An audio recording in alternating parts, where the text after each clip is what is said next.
Again, spots today, otherwise cloudy skies. Highs around 54. Winds out of the east, 5 to 10 miles per hour. Cloudy skies expected again tonight. Storms likely. Lows dip down to about 50. Get weather anytime by calling 824-6101 or online at TaylorvilleDailyNews.com. Right now, 43. WTIM.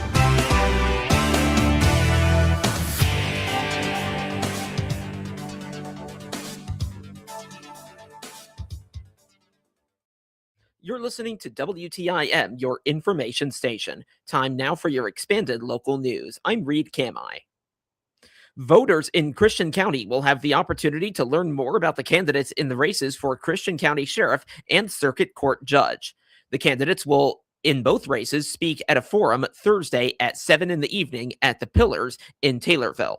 This comes ahead of the spring primary election on Tuesday, March 17th. Retired Judge Ron Spears will moderate the forum. While it has been marketed as a debate, his aim is that the candidates will speak more to the audience than to each other. We're really calling it a candidates forum in that we're not really having them go back and forth at each other, but we're having both of the candidates answer specific questions, questions that are important to the voters. You know, this is America 250, 250th year of the anniversary of the founding of our country. And we then, after a decade or so, had a constitution, and we call ourselves a republic. But the word democracy is used a lot. And so what this Meet the Candidate Forum is really about is allowing people to meet the candidates for very important positions, two in particular, the circuit judge position. There are 4 candidates for the circuit judge position vacancy. The vacancy was caused by Judge Doug Jarman from Shelby County retiring. And then, of course, we have the sheriff's vacancy, another very, very important position that came about as a result of the retirement of Sheriff Kettlecamp. For many people who have not been in court, the forum will be their first and perhaps only look at the circuit court candidates. How do you evaluate a judge? Well, the way that they're evaluated in the polling that's done about judges is on their integrity, their impartiality, their temperament, their legal ability, court management. But that's very hard for members of the public to evaluate because they're hopefully not in court that much. That's Most right. people don't want to go to court at all, right? So in order to see if a person has, a good temper or is a reasonable person or is making wise decisions, it's a little hard to evaluate. But at least you can get a gauge of the person. You can, ask people that you know, people that have appeared in front of that person, people that have appeared in front of these state's attorneys, and get some sense of it. Moderating is not new for Judge Spears. He has done so previously for debates on top of his work as a judge. One of the things that I've done over the years is a lot of public speaking, so it doesn't bother me as much as it bothers some people. As you know, this isn't easy sometimes to have to speak. And so I volunteered for it because I believe in our country. I believe in democracy. I really am passionate about this vote. I don't think we've ever had an elected official that gets 50% vote of the American people. And why do I say that? Because we don't even have 100% or anywhere near 100% of eligible voters that have even registered to vote. And so of that percentage that are eligible to vote, what percentage do you get to even turn out in an election, especially sometimes in primary elections? So you may have, even if they claim they had 60% of the people that voted, that may be less than 25 to 30% of the actual people that could vote. He says he intends to moderate such that the forum runs smoothly and that the focus is more on the candidates than on him. Of course, the star of the show are the candidates. My role is to keep things moving smoothly, to be on time, to give candidates every opportunity to express themselves to the people. The one thing that I'm not going to do is allow inappropriate comments to be made. I think we have to have some civility in our discourse. We have to be able to talk to each other about important things and not in a yelling, screaming sort of way. So I don't anticipate any problems with any of that. I managed a courtroom for over 23 years here. I don't have contempt authority anymore, but I think everything's going to be fine in that regard. Judge Spears hopes the electorate will use the opportunity to educate themselves on these candidates and others, and, most importantly for him, vote in the primaries. So we talk about elections and we talk about a democracy, and we like to talk about our rights, and we do have the right to complain, but we also have the right, we have duties with those rights, and those duties include voting. I would also say jury service, but two of the important rights are voting and jury service. The right to vote also implies with it the duty to inform yourself about the candidates. And sometimes that's hard to do. Sometimes they're all in one location, or sometimes they're in separate locations. We can go on websites and we can read about them. But this forum that we have provides an opportunity for the public, either in person or through streaming or on the radio, or screaming, I guess, too, or on the radio, to listen to the candidates and form their own opinion about it. WTIM, your information station, the station you're listening to right now, of course, will carry live coverage of the candidates forum on Thursday night. More information on elections in Illinois is available at the Illinois State Board of Elections website, elections.il.gov. Judge Ron Spears appeared as a guest on the WTIM Pana Morning Show. Area 5th grade students will put their engineering skills to the test this weekend during a hands-on competition at Lincoln Land Community College. The college will host the 19th annual Springfield Area Engineer in the Classroom Rube Goldberg Showcase on Saturday, March 7th. The event runs from 8:30 in the morning to approximately 3 in the afternoon and will take place in the Student Union on the lower level of Menard Hall at the LLCC Springfield campus on Shepherd Road. The event is free and open to the public.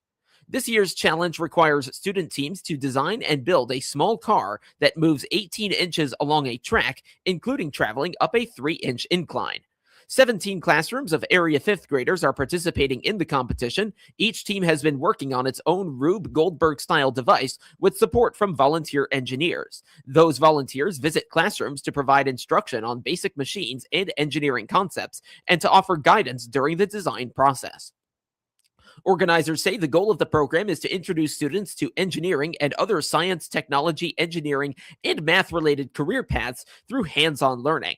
Schools participating this year include Ball Chatham, Dubois Elementary, Graham Elementary, Little Flower, Morrisonville Elementary, Our Savior's Lutheran, Riverton Middle School, Rochester Intermediate, Springfield Christian, Trinity Lutheran, and Beckmeyer Elementary School in Hillsborough. Last year's competition challenged students to build a device that could open a book. The winning entry came locally from a 5th grade class at Springfield Christian School. Finding the right gym can be the biggest hurdle for people trying to get fit, and it's not always about motivation. For many, the challenge comes down to logistics, location, cost, hours, and comfort. Claire Spires, an exercise physiologist with OSF Healthcare, says choosing the right gym starts with figuring out what actually fits into your daily routine. Spires says distance from home is one of the most important factors.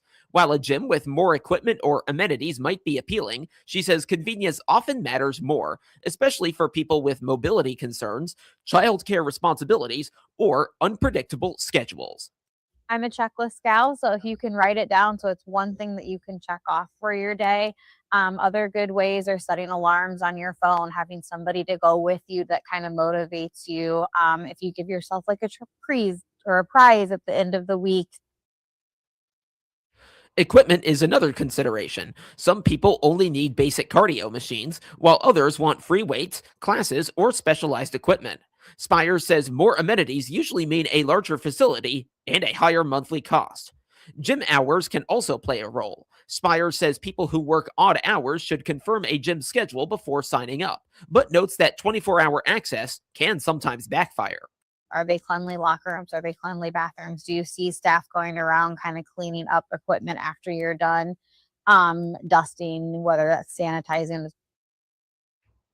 Comfort level is another key factor. Spires encourages people to ask about locker rooms, storage options, and peak crowd times, especially if privacy or large groups cause anxiety.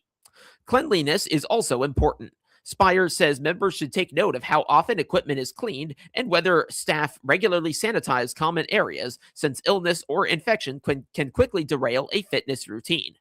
Price is often a deciding factor. Spires recommends researching memberships ahead of time and asking about discounts for seniors, students, military members, or low-income residents. Some gyms offer free trial periods, but she cautions against relying on day passes for long-term use. Talking about that upfront with staff too is important, and then kind of reading that fine print. If you were to go to like a smaller locally owned gym or some of your like family rec centers, those are going to be a little bit easier to kind of pay month to month as well. Before signing up, Spires says it's important to understand cancellation policies and contract terms. She adds that smaller, locally owned gyms or community recreation centers may offer simpler, month-to-month options compared to large national claims. Finally, Spires suggests doing some homework. Online reviews and word-of-mouth recommendations from friends or family can provide helpful insight, but she advises taking extreme opinions rather with a grain of salt. Spires says the right gym is ultimately the one you'll actually use, and that consistency matters more than finding the perfect facility. And now a word from Taylorville Community Credit Union. Looking to save more and stress less? This is Will Perkins. At Taylorville Community Credit Union, we're here to help you build a stronger financial future with great loan and deposit rates, convenient locations, and service from people you know and trust. We're member-owned, member-focused, and proud to serve anyone who lives or works in Christian, Montgomery, or Shelby counties. Discover the credit union difference. TCCU is your partner in financial success. Member NCUA. Edinburgh's FFA chapter used National FFA Week as an opportunity to pitch itself to potential new members and bring them into the chapter. Many classes, activities, and more were meant to show younger students what the organization is all about. Chapter President Wade Beck says the activities within the school included a scavenger hunt and a food drive. We plan small lessons for the junior high and elementary to get them excited to learn about ag and to join FFA when they join us in high school. And then for our fellow high school students already, we have small events throughout the high school that gets them more interested in FFA, wants them to be more active, learn more about it. It's just really catching their attention and making sure you keep it throughout their high school career. During FFA week, we normally do stuff within the school. Right now for junior high and high school, we have a scavenger hunt going on. Students can find small emblems and stuff around the school. They can bring them back to our ag classroom and answer some trivia questions to get a piece of candy or a small prize. We're also doing a food drive where it's the elementary versus the junior high versus the high school, and whichever part of the school donates the most food, they get a small popsicle candy party just to celebrate them. The recruitment and advertising continue outside FFA week as well. Chapter Vice President Paisley Swinger says monthly meetings and themed parties highlight these efforts. We have a lot of monthly meetings. Every month we talk about what's upcoming, trying to get kids to attend the CDEs, trying to get them to participate in what we have. We also have parties, so like Halloween parties, Christmas parties. We normally have food, games to play. That encourages members to come, to try it out, to see if they like it. And then for FFA week, we're also going to be having a member potluck to encourage kids to participate in FFA week and come join the potluck with the rest of the members. Beck and Swinger hope to recruit as many new members as possible so they may grow in the same ways the two have in their time with the FFA. Overall, FFA has provided me with so many skills. Before FFA, I was not able to really talk to anyone. I feel like it's really opened up my social skills. Meeting new people, I met a lot of new people throughout this. Provided me new opportunities to try new things, to get out of my comfort zone. And overall, I just feel like it has shaped me into who I am today. And, oh, well, you're doing that right now with being on the radio. So I think it's worked out pretty well. Wade, 20 seconds for you. Same thing as Paisley. FFA just really allowed me to come out of my box a little bit, be more outgoing, and develop the skills I need to succeed: communication, teamwork, leadership. And I think it's just a great opportunity for any student or kid who wants to do anything. Samantha Seymour is the chapter's advisor. She says she's seen the chapter grow in both numbers and involvement in her 9 years as advisor. I feel like we've seen a lot of growth in our chapter. So when I first started here, we didn't have a lot of kids who were very active in going to contests or with their SAEs. And since I've been here, we've attended a lot more contests and improved in those contests as well. And we have a lot of kids who have their own SAEs and are doing well in those SAEs. So overall, we've just seen a lot of growth. And we've developed a middle school section or chapter as well. And we have a lot of kids who are more active at the middle school level. And that's been helping fulfill, I guess, the need or interest when they get into high school too, because they already have some of that background knowledge and interest to get going. More information on Edinburgh's FFA chapter is on their Facebook page. You can also learn more at ilaged.org. Wade Beck, Paisley Swinger, and Samantha Seymour appeared as guests on the WTIM Morning Show during National FFA Week, which was last week. It is Severe Weather Preparedness Week in Illinois. With spring on the way, the sometimes volatile weather that comes with it can prove deadly if you are not prepared, according to experts that deal with the aftermath of weather-related emergencies. National Weather Service meteorologist Jason Gosselin says you need to stay alert when weather conditions start to change. He adds you need to have multiple methods of notification.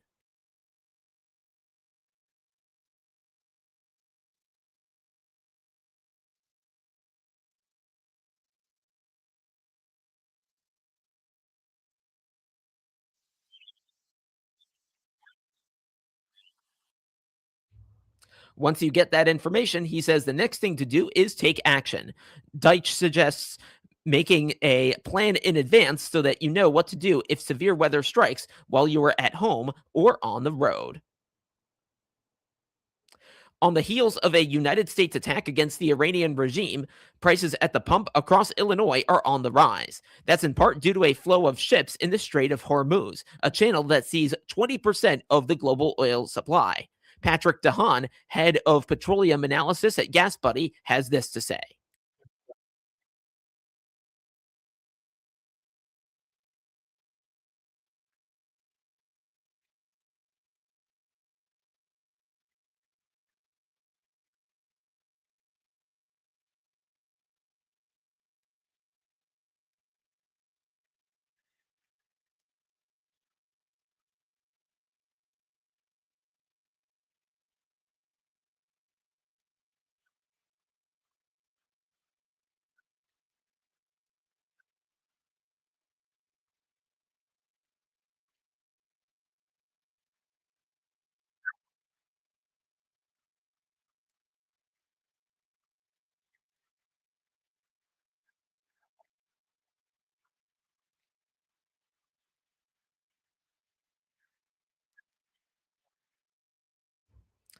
Multiple reports indicate that the Iranian commanders closed down the strait and would destroy any ship that attempts to pass the narrow waterway.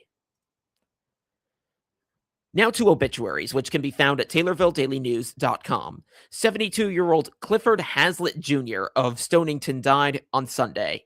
A graveside service is scheduled for Friday at 1 at South Wheatland Township Cemetery. Cremation rights have been accorded. Funeral arrangements are being handled by McClure Funeral Home and Cremation Services in Taylorville. 96-year-old Edith Louise Ronquetto of Palmer died on Saturday. Visitation is today from 10 till 11 at Sally Funeral Home in Morrisonville. The funeral service will immediately follow. Burial will be at Morrisonville Cemetery. Funeral arrangements are being handled by Sally Funeral Home in Morrisonville. 100-year-old Gloria Foster of Tovey died February 24th. Visitation is Saturday from 9 till 11 at Masterson Funeral Home in Kincaid. The funeral service will immediately follow. Burial will be at Oak Hill Cemetery. Funeral arrangements are being handled by Masterson Funeral Home in Kincaid. 94-year-old Doris Long of Greenville, formerly of Sorrento, died February 18th. Visitation is April 18th from 11 till noon at Donald Wigan Funeral Home in Greenville. A celebration of life will immediately follow. Interment will be at Brown Cemetery. Funeral arrangements are being handled by Donald Wigan Funeral Home in Greenville. And 88-year-old Sona Beavers of Taylorville died January 16th. A memorial mass will take place on Friday at 10 at St. Mary's Catholic Church in Greenville, or in Taylorville, rather. Interment will be at Green Hill Cemetery. Funeral arrangements are being handled by McClure Funeral Home and cremation services in Taylorville. Let's take a look at the weather then. It is 43 degrees right now and overcast. Showers and thunderstorms are likely today. Also, some areas of fog, a high near 54. Tonight, a chance of showers, a thunderstorm possible after 9 as well. Areas of fog then too, with a low around 50. Get local news anytime at TaylorvilleDailyNews.com and every hour as well, right here on WTIM, your only local news radio.